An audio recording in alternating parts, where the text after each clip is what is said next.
za ta zagwanye, nai kuka da idona da hawaye, nayi kirarin annabi nayi kiranye,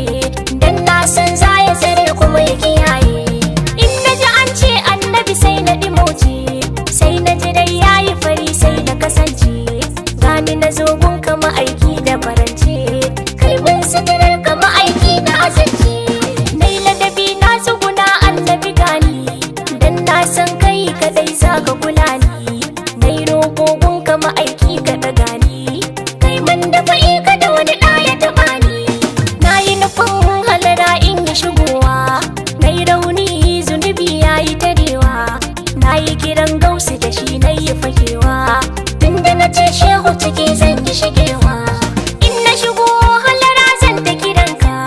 in yabi ƙarshen matsayi ɗaha iyaka, in yi agogonka ina kara kiranka, zaɓaɓɓen rabbi ilahi ya daga ka, mai daraja da darajoji da mukamai, mai daɗin lafazi ne na kalamai, sannu karimi uban duka karimai, ka cika komai da na kasai da na sammai,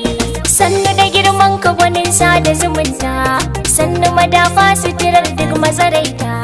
sannu ruwan wanke zukata, sannu mashaya madadin duk makusanta. Nai kuka ga masoyi a dinani, in yi agogonka yana ƙara tsumani, nayi shiru nayi kurum nai ta tunani, alfarmar ɗaha masoya ka saka ni.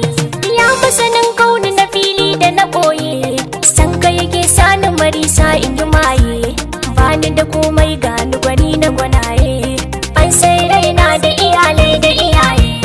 ya fi gaban ayya misali a kwatanta, gun halin kyau da na kirki da nagarta, annabta annabi shi ne ya cika ta, shi ya cika ta ma'aiki ya rufe ta, mai matsayi mai daraja babu irinka, a gurin Allah ɗaya kake baka da tamka, manzanni annabawa a ƙasanka, kai na sani wanda na zaɓe shi na ɗauka. Ya rahamar rabbi da kai yayi gamewa, ya mafakar kauni da kai an kafa kewa, ka daga yatsunka ruwa na ta zubowa, ƙarshen matsayi na haƙurewa. Na rantse da ilahun mu maɗauki, bani da wani wanda nake so ya ma'aiki, Allah shi ne masanin zuci da baki, sanda nake masa masoyinsa ma'aiki, wanda nake so ku faɗa annabi ɗin ne, wanda nake so na gani ko a sakan ne, in aka ce annabi ƙarshen magana ne, gashi mutum yayi daban ne da mutane, mai jin kai mai haƙuri ne da kawaici, mai addini mai girma musulunci, mai kambin annabta mai sufanci, ga warakar ciwo likitan likitoci, ga asalin kamshi na turare, ga haske ga fitilar haska da rari, ga girma ni a cikin sansana kare, ka bayyana manzan Allah duka a gurare. Annabi shine ilimi na da sani na, annabi shine manufata da nufina, annabi shine jina da ganina, annabi shine tafiyata da zamana, annabi shine sitirata jalabina, annabi ne garkuwata da fa'ina, annabi ne wanda nake son sa a raina, annabi ne mai jibantar lamurana, annabi shine mawadatin mawadata, annabi shine sitirar duk masuturta,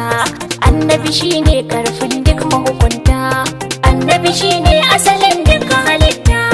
Ɗana Sharif Ali Anwar Ahmad ne, yayi ladabi annabi ya zo a tsugunne, yayi kirari kuma ya zo da barane, tunda ya zo gun kashe mai nasara ne.